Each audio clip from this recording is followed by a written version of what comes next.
The PCT really inspired me beyond what I could imagine. I love landscapes, and they're very close to soundscapes, and so I kind of wanted to create this imagery through music.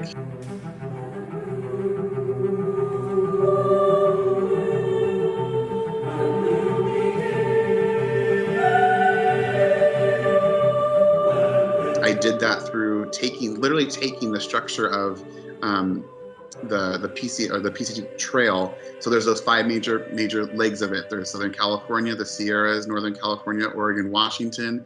Those are the major movements of the work. And then within those major movements, there's micro movements from all the major smaller stops in each section. So the trail really told me how to structure this piece and how to write this piece and how it will flow. I kept on going back to, growing up with a father who really loved nature. He's an environmentalist, environmental consultant, meteorologist. So every summer and winter, we take a big trip somewhere nature-based, either the Sequoias or up to Washington or Big Bear, Palm Springs in the desert. And I was just thinking like, oh, I loved all those memories, with my whole family there, just having this great interaction with nature. And then I was like, well, I think like, how can I tie all that together in something? And then the PCT kind of just fell in my lap and kind of woven all those memories together through the trail. It was something that was like, wow, this is like structured wonderfully. I can kind of relate all of this to all those memories I want to link together. And then I started investigating more and looking at blogs and just reading about it and people's experiences. And I was like, that's something that really is in tune with me right now, that wellness factor in your life and taking a break from, our hectic lives and recharging and connecting with nature and thinking of yourself. And then also just the journey that is so enduring and so hard to complete. And so all of that kind of, web of thoughts kind of came to the Pacific Crest Trail.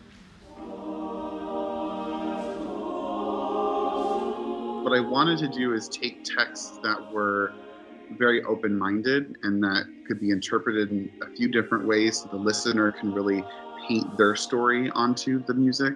And with that, I found this Rumi text that's, and you, when will you begin that long journey into yourself? And so this really opens up the whole work and the whole idea of the trail being a journey, your mental and spiritual self having its own journey, and kind of combining those two.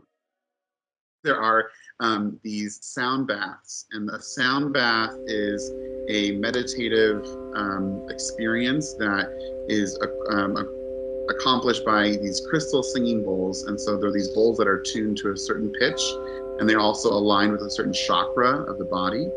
And we start off with this root chakra. And so there's about 2 minutes of singers playing these crystal bowls, and the audience gets this wall of sound washing over them. We've had some singers who have decided to go do a small stint of the trail to have a personal connection. Most have been to some of the major stops in Southern California, because we live down here. And I recently just talked to one of our staff members. She took her mom to go on the trail, about a 10-mile stint of it. And they just kind of meditated and had this awesome moment with nature. And she's now coming back, sharing her thoughts and what she learned and what she experienced. And that's kind of a really cool aspect, because I want this to inspire people to go and get into nature. That's what inspired me to write it. And so if we can, if I can accomplish that through this, that's like, we won.